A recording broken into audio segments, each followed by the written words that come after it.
Friends and relatives, welcome to 3 Count Commentaries. I am your host, MagMongoSlade.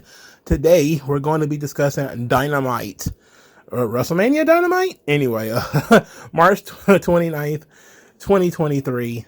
But first, we got to discuss this absolute tongue bath of an article that, what's this fella's name? Todd Martin put out in the LA Times on AEW. Now, I'm not going to read the whole thing. I'll save you the trouble. But here is parts of it. And you let me know what am I supposed to think about this. All right. It says, quote, "The foundation of AEW in 2019 transformed the professional wrestling business. WWE had not had a real competitor since it purchased WCW in 2001. With monopolistic power, WWE's product quality steadily declined and its fan base eroded. Its programming was often shaped not by the desires of the fan base, but by the personal whims and quirks of its longtime head, Vince McMahon. It was not unusual for fans to boo and heckle wrestlers presented as the good guys, or the juvenile comedy segments that McMahon loved to present."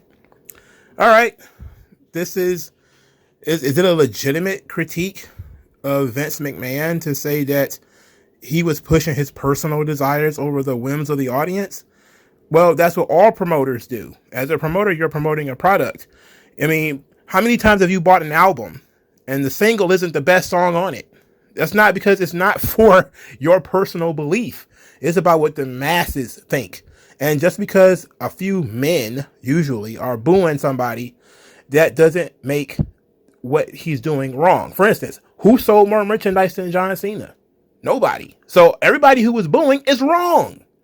That's just an objective fact. If somebody was better, you would have bought his merchandise and he would have sold more merchandise, and Vince would have had to change his mind. The fact that it didn't happen that way means that you were wrong. I know some people just are so narcissistic that they think that, oh my God, you got booed out of this building, therefore I was right. It's like, no, the cash register goes cha-ching. Sir, you are wrong. If you go into these buildings and every child is wearing a John Cena t-shirt and every child is wearing a John Cena headband, you lost. All right, you lost that argument. You can be a big grown man in your CM Punk t-shirt, boo. If there's more kids in there buying the merchandise, the video games, the action figures, posters, whatever of John Cena, you're losing. All right, you've already lost. You just have a loud voice. That's about it. Same thing with Roman Reigns. Roman Reigns was booed for a long time, but he was still selling more merchandise than anybody else on the roster, by a pretty wide margin, until I think Bray Wyatt started to really kind of challenge him. So this is not wrong. It's not completely wrong, but it's a little misleading. Then it says this: many wrestlers were put off by the nature of the product and longed to work for a company with a more serious presentation, where they would have more freedom to talk and wrestle the way that they wanted. Pro wrestling historically has used an extemporaneous presentation, while WWE turned its scripts, telling wrestlers how to act and speak rather than having flexibility to craft individual characters. As such, both in front of and behind the camera, WWE was vulnerable to a challenge.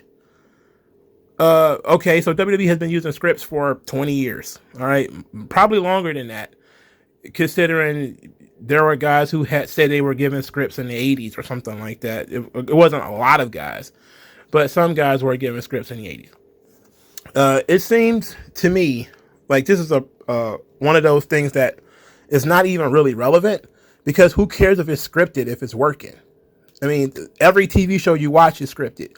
I know that, this idea that wrestling is supposed to be improv, it's not really.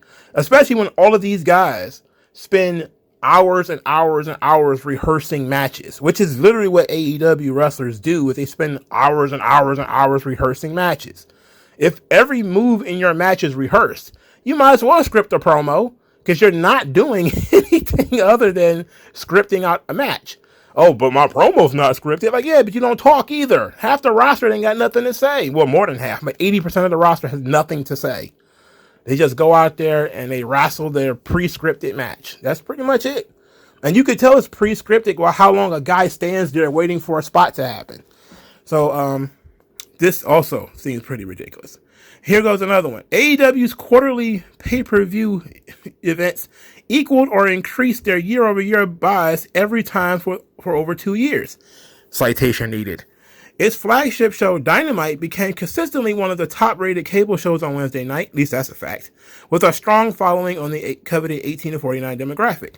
As WWE's signature Raw program continued to decline in the key demo, insiders started to predict that Dynamite might eventually surpass Raw as the top-rated cable wrestling program. Again, citation needed. As WWE's signature Raw program continued to decline in the key demo, insiders started to predict that Dynamite might eventually surpass Raw as the top-rated cable program. Who was that? Would that be a young gentleman by the name of Christopher Irvin, or Irvine? How do you pronounce his name? Otherwise known as Chris Jericho. This was literally a Chris Jericho tweet that this guy is saying insiders started to predict. Jericho said it 2 years ago. Dynamite has dipped tremendously in their ratings since then, and barely they're throwing a party if they get 900,000 viewers now. That's how bad it's gotten. It's gotten so bad with Rampage that people don't even talk about it anymore. The only time anybody talks about Rampage is on Dynamite. So, this is, again, a tongue bath. And then they have quotes from Tony Khan. It says, quote, "What's so great about AEW is you hear the wrestlers speaking in their own words, and I'm not trying to force the words into their mouths," Khan said. "I don't write word-for-word scripts for anybody, and we have the best talkers in wrestling." Well, you did. I think last year, maybe 2 years ago, this would have been absolutely a fact that AEW would have had the best talkers. They would have had Punk, Danielson, Eddie Kingston. They had some really good promo guys in AEW. Of course, MJF is very good, but today, you got MJF. I guess Danielson is still technically there. I guess Adam Cole has just returned. So those are your strongest promos. Punk is gone. Kingston has been, has absconded to Ring of Honor. You really ain't really got strong promos anymore. I guess Ricky Starks, but that would require Ricky Starks actually being able to talk, which he never really gets a chance to do. Is there more of this? But let's continue with this, because that was the part of the article that was really the most interesting. They did talk about CM Punk and the rest of the stuff and how WWE has turned things around, which of course defeats your entire argument. If WWE has turned it around and they're breaking every record possible now in terms of attendance, in terms of merchandise and all this kind of stuff, revenue, this argument that, all of a sudden AEW is a competitor, it's like they don't release how many buys their pay-per-views get. Nobody knows who's selling any merchandise in AEW. You don't know anything about AEW's business. Not really. Unless they go to a venue that's owned by the public and somebody can pull those records, you don't know anything about AEW's business. So the argument that AEW is sometimes some close competitor, it's like, okay, based on what argument? This is why citations needed is an important piece. This is not even a so-and-so said situation. This is literally, if you wanted to prove a point, you could have used some data. You could have said, hey, WWE year over year is down 10% while Dynamite is up 20% or whatever. That would be a good data point to show that Dynamite's on the rise, Raw is on the decline. But you can't use that because that's not entirely true, is it? Raw might be down year over year. I'm not sure. I don't really do ratings, but I'm fairly sure Dynamite is down year over year. Okay, so who is Todd Martin, by the way? Because we're going to get into his tweets, because I feel like his tweets was pretty important. Todd Martin, the guy who wrote the article for the LA Times, he actually works for the PW Torch. Yes, he works for Wade Keller. And it's pretty interesting and pretty smarmy, and I got to say it's pretty clever. I'm not even going to hate on it. That the PW Torch will team up with AEW to drop this article right before WrestleMania. Not in Los Angeles, by the way. in the market that WWE is in. Now, of course, it's not going to do them any good because AEW keeps running these same articles again and again and again, and they all say the same damn thing. WWE's ratings were in decline. They don't listen to the audience. Vince paid out sex scandals and da da da da da. AEW is on the rise. Where we have our problems. Not everything's perfect, but we're a strong competitor. And I was glad to see that so many people were actually bringing up TNA, because TNA had the gumption, the balls, the temerity to actually go head to head with WWE on purpose, not by accident, which is what AEW did when they went on head to head with WWE by accident, in terms of they chose Wednesday and WWE decided to move NXT to television around the same time, or just before, but NXT was already on Wednesdays. And that competition happened right there. But ultimately, WWE and AEW don't run on the same night. Their competition only in name only, because they do the same thing. But WWE is so far and away that it's really not much of a competition at all, period. And to be quite honest, somebody said it, and I wish I could remember who it was, because it was a very interesting tweet. It was framed like one of those old school kids formulations. Like AEW is to WWE what the XFL is to the NFL. It's like, sure, technically we play the same game, but on such a different level that it's not really all that much of a comparison. But back to Todd Martin. He tweeted out this when somebody mentioned TNA, who again went head to head with WWE, and in doing so got more viewers than AEW has ever done. I think that the highest rated TNA Impact was the 3-hour pilot, which was 2.2 million viewers. This was in like 2010 or 2008 or something like that. When they went head to head with WWE in 2010, I think they got 1.9 million at one point. This was a revelation. At the time, WWE was getting 4s and 5s and absolutely stomped all over TNA. Not saying it would be any different today, but what happened was it actually did TNA a big favor, because it forced me to do a little bit of research on the TNA thing. Because what ended up happening is what Eric Bischoff kind of expected. He said, well, we don't expect to beat WWE in the ratings immediately. He wanted to instead offer people the option of watching something else. He wanted to be an alternative. It felt like the highest wrestling audience was on Mondays. So they went to Mondays and they started scoring the highest ratings Impact had ever had. But it was not enough, because all people could do was compare it to WWE. If they'd have compared Impact's ratings on whatever other night they were on, I don't remember, to their Monday ratings, they would have seen that the ratings actually went up, at least initially. Over time, they went back down because, the novelty of somebody else running on Mondays eventually wore off.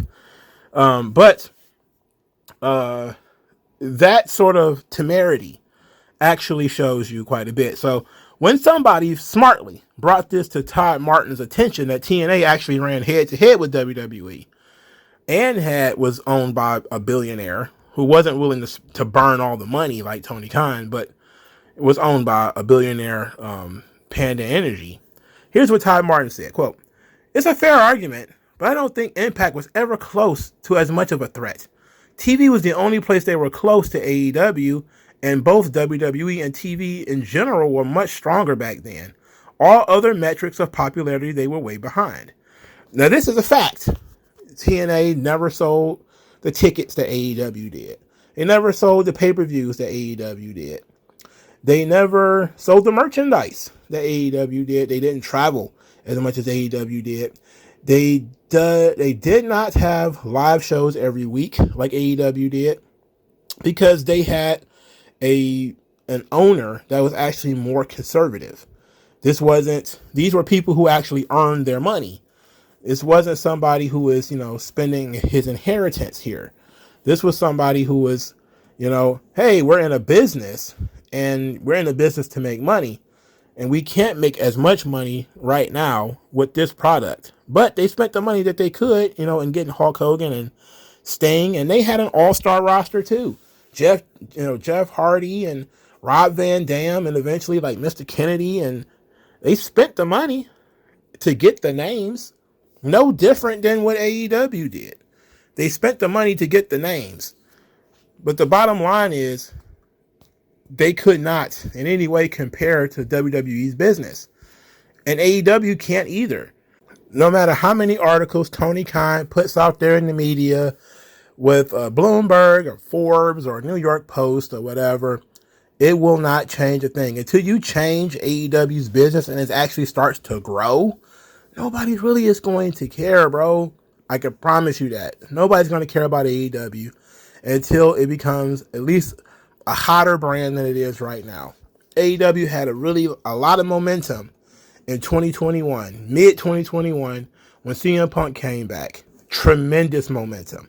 That was the hype of all time. It's never going to be that hype again. In fact, every week is more drama with AEW more than anything. So the idea that AEW is like some kind of great startup that's, challenging WWE and putting them on their heels, it's like, no, that's a lie. It's not true. They're not affecting WWE's business one way or the other. And I know some people are going to try to make the argument that they do. It's like, okay, how? How are they affecting their business one way or the other? By merely existing? It's like, okay, the one thing they did change is NXT. And that was for the better. So I guess they did change one thing about WWE. They got rid of that old black and gold NXT, everybody from the indies. They forced WWE to change NXT back to what it should have been. Instead of it being its own brand, it is now back to being developmental and an educational center, which is what it should have been and should never have been anything else. So I guess that's it. But they didn't stop them from selling not one t-shirt. It's not like a building was empty because AEW's in town. It didn't prevent WWE from running a show or anything. They literally didn't do anything. When you compare WCW, which literally had WWE's ratings down so low that Vince was, again, taking the water coolers out. When, Vince and Eric Bischoff were mudslinging each other in the newspapers. Well, it was Vince mudslinging with Ted Turner, not Eric Bischoff. But when you compare the two, this is not a war. It's like WWE was never in a war with TNA. What they did was they thought TNA was going to come on to the night, and they put on a better show. Well, they put on more stars, essentially. And that was it. They just said, okay, you want to run head-to-head? We'll show you what it means to run head-to-head. AEW did the same thing. You want to run head-to-head? We'll show you what it means to run head-to-head. But AEW doesn't want to run head-to-head. Instead, what they want to do is piggyback. They want to run shit every WrestleMania weekend, just like Ring of Honor did and TNA doing and everybody else. They want to put Rampage on after SmackDown instead of putting it head-to-head with SmackDown. And then, which brings me to the humorous thing about Tony Khan trying to talk about this small 15-minute overrun that WWE had, where SmackDown was pushed to Fox Sports 1, a much lower tier television network. They were bumped for, I think, it might have been a baseball game or something like that. And Rampage got a slightly better rating in that overrun. Overall, SmackDown stomped Rampage in the ratings. But I think for that 15 minutes, so you have to add all of these caveats into the overrun situation in order for AEW to find a win. It has to be specifically men 18 to 49. And specifically this time slot. It's specifically this time. But if you go to Showbuzz Daily, SmackDown was third, Rampage was fourth. It's kind of like, wow. But Tony Khan took the dub because he looked at one statistic in which they won. And then WWE decided to use it in their lawsuit. So now he really thinks it's official and it's very important, you know. But it's funny to me because it seems like AEW really wants to smoke, but they really kind of don't, you know. They want to be the scrappy underdog, but they also want to be the we already made it. We're number two. It's like you're number two by virtue of investing more money into your product than the other wrestling promotions do. The other wrestling promotions don't put any money into their product. You know, you bought Ring of Honor, so that's not even an option. But most other wrestling promotions don't put that much money into their product. You know, Impact doesn't. They're on a budget. That's what it means to be bought by another company, is you become a line item on a budget. So there's no incentive for Impact to do any better. That being said, enough riffing about that. I just want Tony Khan to focus on making AEW a better show. And he seemingly has done so in terms of switching up how they tell stories on the show, which has been improving. Gonna give him some credit again this week for the storylines that they did. I want to give them credit for it. So instead of talking about this bullshit article that they put out there, let's talk about AEW Dynamite, which is actually, it wasn't the best show because it was still filled with dumb matches that I don't want to see, but it did lead to some things that I think are fairly interesting. So match one was Jack Perry versus Matt Hardy. I did not want to watch this. Matt Hardy is basically a cripple at this point. I mean, geez, this guy just walks around like he's 50 some odd years old. He walks around like he's medicated. Something about his legs. He's like a wobbly table. I don't understand the intrigue around Matt Hardy matches. And people still pop for the music because they think Jeff's coming out. Then they find out it's Matt and just go, oh, I just can't wait for the day that song starts to play and everybody's like, yes, Jeff. And then, oh, and it's Matt. It's coming, I'm telling you. It's coming one day, I'm telling you. Anyway, the interesting thing about this was after the match, after Jack Perry wins. Darby and Sammy was watching the match, I guess, trying to scout Jack Perry. Like, the guy had been there for 2 years. If you haven't been scouting him so far, you know, you're left behind. You're already behind. All right, they did some stupid shit with Hook, too, where he came out there to fight Ethan Page, who kept interfering in the match. It was dumb. Who cares about Ethan Page? Shit. Let's move on to what was important. MJF. So MJF picks a fight, verbally, of course, with Jungle Boy. Now, I'm going to obviously chop this up because this promo went on entirely too long. The goal here was for MJF to give Jack Perry some props. Basically saying that after they had their classic match at Double or Nothing 2020, their words, not mine, that he gave Jungle Boy some advice. And that's basically to stop being such a nice guy and to dump all of his friends because they were doing nothing but holding him back. But here it is 3 years later, and Jungle Boy didn't do it. And his career is mid. His career is mid because he didn't listen to MJF. Jungle Boy's response, however, was actually pretty good. Well, he says that he thought that one day him and MJF could one day be friends.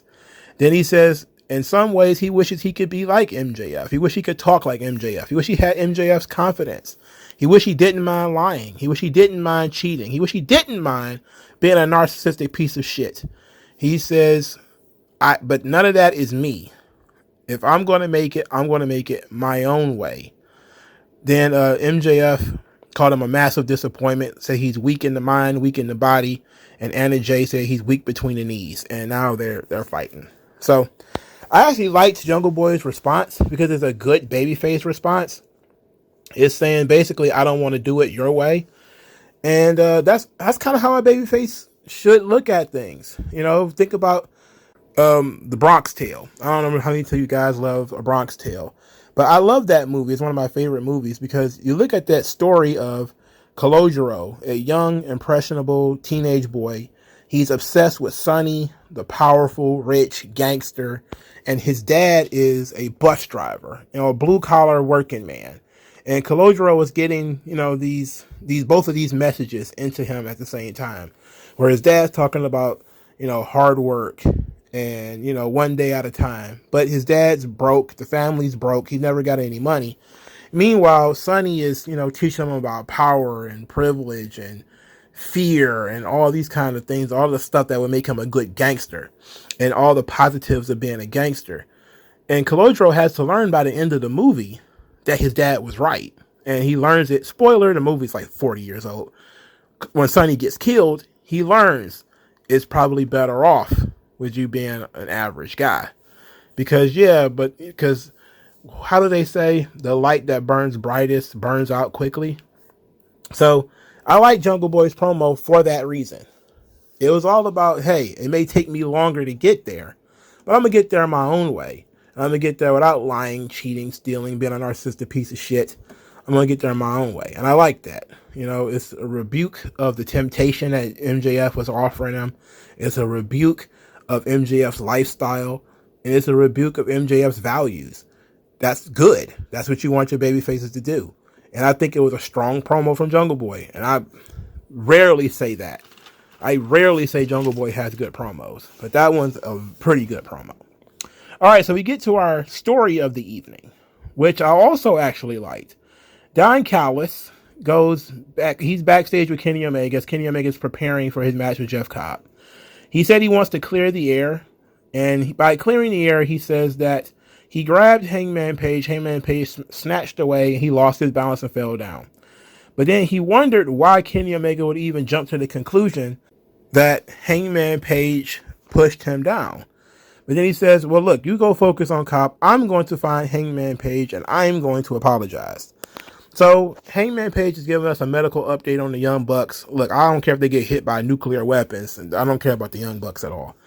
Anyway, Don Callis appears to tell Hangman Page that he's sorry, that he didn't mean to make things look the way that they did, but he got jumped by the Blackpool Combat Club instead. So Hangman Page and Don Callis both get jumped by the Blackpool Combat Club. That was great. I like that, especially since Don Callis was left busted open and bleeding. This was awesome. Then Jeff Cobb wants to wrestle Kenny Omega. Now, here's a nice little twist that I'm glad that they did. It was a little weird, but Shivani walks up to Kenny Omega right before his music starts and tells him about Don Callis being attacked and beaten bloody. And Kenny Omega's like, why are you telling me this like right now? Like of all times, you tell me this now.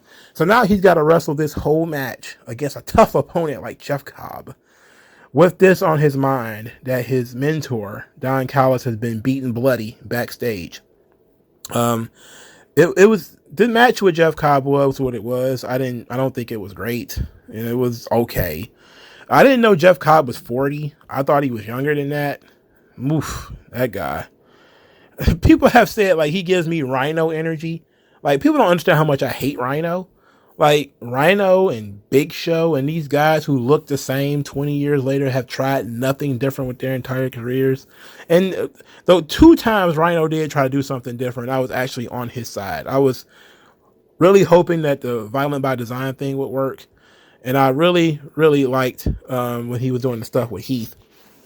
But Rhino is a guy who always regresses to the mean. No matter how far away he gets from gore, he always ends up right back there. And it's disgusting. It's disturbing. He sucks. Rhino fucking sucks. Jeff Cobb, he just looks like Rhino. I liked Jeff Cobb more years ago when he reminded me a lot more of Samoa Joe. When I saw him in Ring of Honor, maybe 3 or 4 years ago. He reminded me a lot of basically a modern day Samoa Joe. Not so much anymore, though. Unfortunately, Kenny Omega wins, of course. They was telling the story of Kenny Omega not being able to lift Jeff Cobb as if Jeff Cobb was like Vader or something like that. I don't know what's going on with that. But he ended up picking him up for the one-winged angel. So that happened. After the match, the Blackpool Combat Club, they appear out of nowhere to attack Kenny Omega. And Bryan Danielson ran down to the ring to stop them from beating up Kenny Omega. The crowd is erupting because Danielson is out there. Danielson is yelling at the guys, and the guys kind of, they kind of back off a little bit. Then Kenny Omega throws a wild punch at somebody who jumped up on the apron. That leaves his back exposed. When he turns around, Danielson hits him with the running knee. So Danielson has turned heel, and the Blackpool Combat Club goes about mauling Kenny Omega in the ring. And because the Elite has already been taken out, because Hangman Page and Don Callis have already been taken out, nobody's there to help him. This was very well done. I'm going to give them an applause for this. Yes, maybe it could have saved some of it for next week, but I like what they did. This was very good. They built something up overnight, over the course of the show, slowly but surely. And then there's still some threads there, because now we want to know. We kind of took the heat off of Hangman, by putting it on the Blackpool Combat Club. So now we have the ability for Hangman and Kenny Omega to reconcile, and for the Elite as a unit to reconcile without Don Callis being in the way.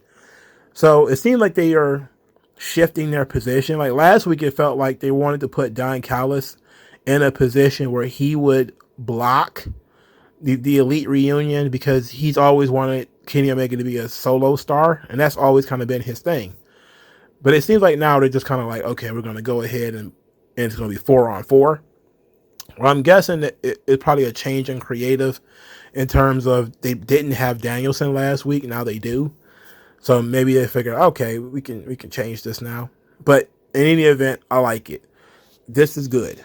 Am I thrilled about the matches that are going to be had? Not really.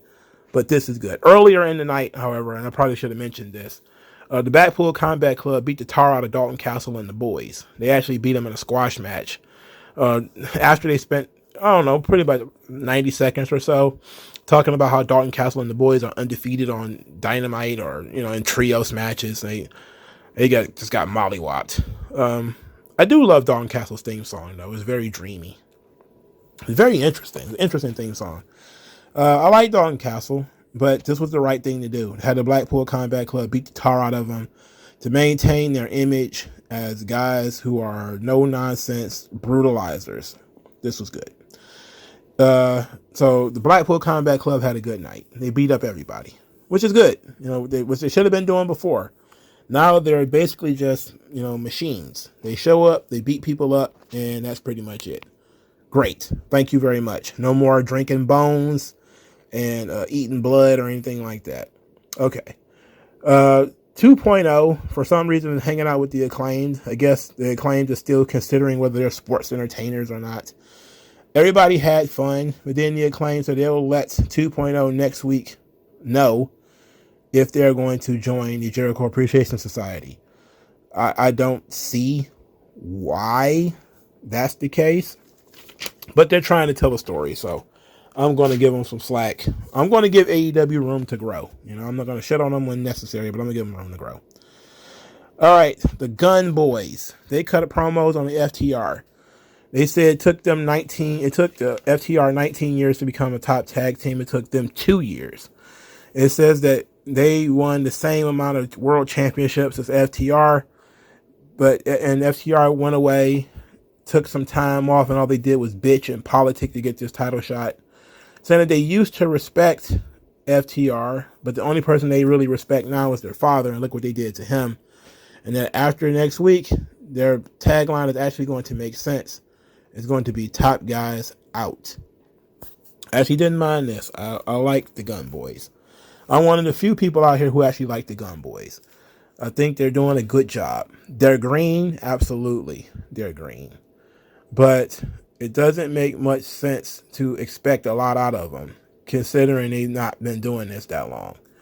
So I support the Gun Boys. I support them being the champions because nobody cares. I'm about to say TNA.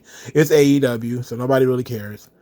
And, them being undeserving champions is good for their characters. It's good for their ego. It's good for their characters. As long as they realize that this is not a legitimate run and that it probably should be ending soon, and they only really got it as a way of getting heat, Personally, I think they should have just lose the belts back to the Acclaimed. That's just how we would tell that story as far as I'm concerned. But it seems like they're going to drop the belts to FTR because FTR is not leaving, are they? Why would they leave? To go where and do what?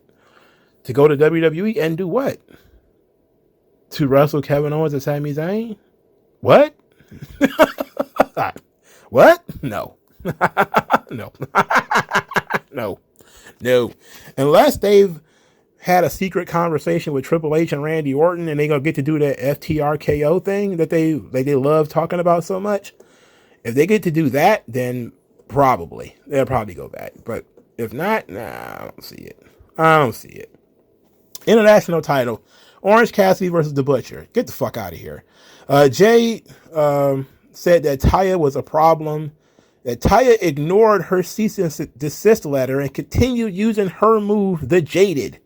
And if she uses her move again this week, on Rampage, of course, because you won't feature Taya Valkyrie on Dynamite for some reason, she's going to be sued and she's going to be served by their legal processor. So I'm guessing they brought in some kind of heater for Taya Valkyrie to fight. I don't understand why Jade and Taya are fighting over a move.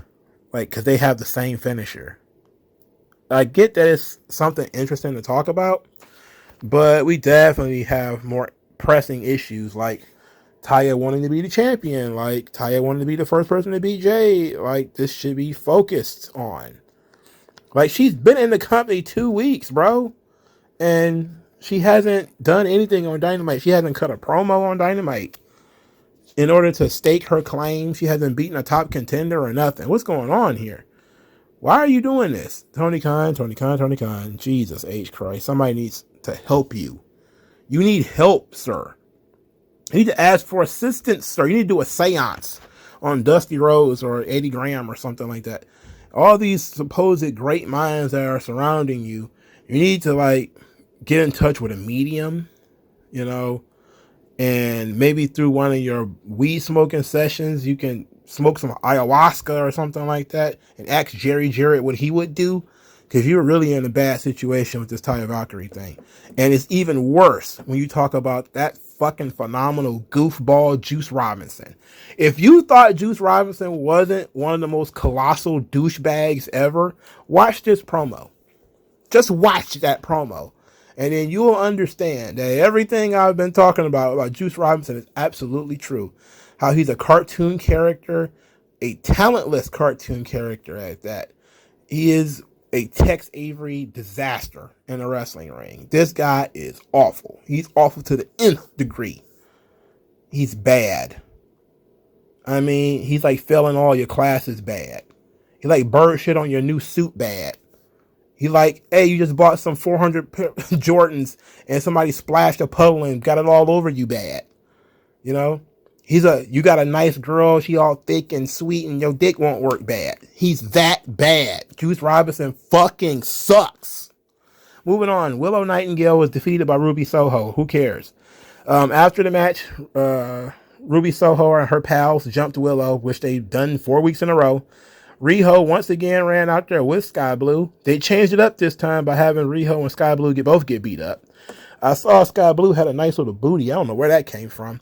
That surprised me, took me by surprise. In any event, Jamie Hayter ran down to the ring to make the save for Riho, who apparently is going to be her opponent, I think, next week for the women's title. I don't know why that is, but it is. It's happening. Like, Jamie Hayter is saving her opponent. In any event, they are hamsters on a wheel when it comes to this outsiders thing. There's seemingly not much in the way of movement forward. They did the same thing literally 3 weeks in a row. Nobody cares. Moving on. Adam Cole defeats Daniel Garcia in a very generic match. Glad Adam Cole got through that match without dying. That's the positive thing here, is that Adam Cole didn't die and his brains are not scrambled. So praise God that he ain't dead and his brain ain't scrambled. After the match, there was a parade and confetti fell from the sky and sparks flew all over the place and the sun shined backwards. And it was like, What? The guy wrestled a match. I get that his girlfriend come down there and give him a hug and a kiss because, thank God he didn't get hurt. But for the confetti and everything to fall from the sky like he won a world title, I'm like, come on. Now you're just doing too much. Now you're doing way too much. Stop it. The streamers were way too much. Jericho comes out there to collect Daniel Garcia, who is his sports entertainer, and the guy lost the match. Jericho considers for a moment going backwards to do something to Adam Cole. He's looking over his shoulder just so subtly. He looks back, he ponders, and he keeps walking, and Cole is watching him. So clearly they're going to tease Adam Cole, Chris Jericho clash. And this would, under normal circumstances, this would be fine. I actually don't mind the idea of Chris Jericho versus Adam Cole. I don't hate Chris Jericho. I just think that his feuds, much like MJF stuff, has gotten really repetitive. What's going to happen next week is Jericho is going to offer Adam Cole a spot as a sports entertainer. He's going to say no, and that's going to lead to the feud. If that happens, that sucks. If it's anything other than that, I'm willing to give it a chance. I'm not one of these people that's going to just immediately attack it and destroy it. Adam Cole needs to work with low impact wrestlers right now. Guys who are not going to drop him on his head repeatedly. Daniel Garcia gave him maybe 1 or 2 suplexes, but that's about it. Mostly with low impact matches. Jericho can wrestle a really low impact match. The only problem is Jericho's mobility is not great. And that can actually help him, to be honest, because, he's not going to be demanded to do a lot in a match with Chris Jericho. So that's how I'm looking at things. I'm looking at things like, sure, a lot of people are going to be like, look, Jericho can't do anything for Adam Cole, but it's a high profile feud for a guy who hasn't had a high profile feud in a while, and a guy who's just trying to get his feet wet again, So I support it. Yes, they didn't do anything for Ricky Starks, but you got to understand, Jericho can only do so much. Tony Khan ultimately is a decision maker. If Tony Khan didn't want to push Ricky Starks further, that's why Ricky Starks is stuck in the situation that he's in. That got nothing to do with Jericho. Jericho did his job. He put over Ricky Starks. He put Ricky Starks in position to cut promos and do a lot of different things. But Tony Khan didn't take advantage of it. That's the thing. Tony Khan only sees Jericho as the star. Therefore, Jericho only benefits in the feud. Even if Jericho loses the feud, it doesn't matter because he's Chris Jericho. The other guys, nothing comes out of it for them. What happened to Action Andretti? He's fighting Juice Robinson too. So we're in a situation where this guy is stuck in the Juice Robinson vortex. He's dead meat, bro. He might as well be Barry Horowitz out here right now. This guy's finished, right? But that's not Jericho's fault. Jericho is not the boss. Jericho is just, a brown noser to the boss. He doesn't write his own storylines. He probably pitches his own stuff, and the boss approves of it. But ultimately, the boss has to approve of it. So, if you're complaining and upset that nobody feuds with Jericho and comes out the other side good, that might be true. But it's Tony Khan's fault that that's true, not Jericho. Jericho actually tries. I think that if they wanted to push Ricky Starks back up to the main event to wrestle with MJF or to be the international champion or the TNT champion or whatever, they could have done that because he just beat Chris Jericho. But they decided not to. They decided a feud with Juice Robinson was the best course of action. And now you get this outcome where Ricky Starks is back in the same position that he was in before. Got nothing to do with Jericho. Now, Adam Cole, I would imagine, is going to fare a little bit better because he has more of an indie reputation, which is more of what Tony Khan likes, is that after his feud with Jericho, you're probably far more likely to see Adam Cole actually benefit from his matches with Jericho and his situation with Jericho. Hopefully we start moving him towards the title. I'm not saying take the belt off MJF yet, but maybe the Adam Cole return from injury story can be capped off by him becoming world champion. If this is the kind of what AEW needs. If we're being honest, if they can't get CM Punk to come back, or if they don't want to bring him back, your best option is to find somebody the fans universally like and go with that guy. Cole is the guy. Only people who don't like Adam Cole are the people who are looking at him because they see that he's entirely too skinny in order to be considered a world champion anywhere outside of NXT and AEW, or an Impact. Because Impact actually has guys like Eddie Edwards for some reason, who looks like a bloated corpse of Eddie Edwards. In any event, the show was fine for the stories that they dumped into it. I actually enjoyed the Elite and the Blackpool Combat Club stuff. Danielson's heel turn, kind of random, but I'm for it. That means next week they're going to get a chance to actually explain why Danielson decided to turn heel. So I'm for that. And the MJF Jungle Boy stuff was okay. I'm not looking forward to Sammy Guevara doing anything. I wish he was just Jungle Boy and MJF in this storyline, if we're being honest, because Jungle Boy being forced to cut promos is better for him than, him just having bland matches every week. Him being forced to cut promos is good for him. He's actually getting better at it too. So this is good. When somebody is struggling at something, it's better to get them to do more of it instead of trying to hide it.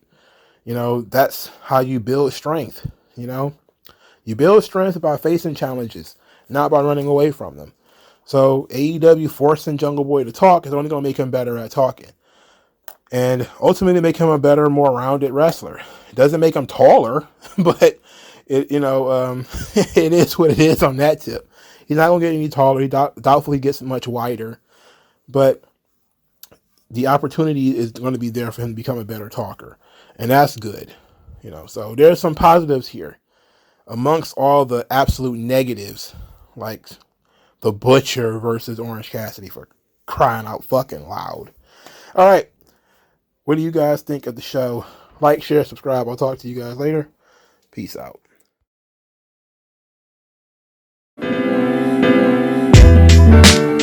Tell me what's worse than learning all that you led to believe was all horse crap.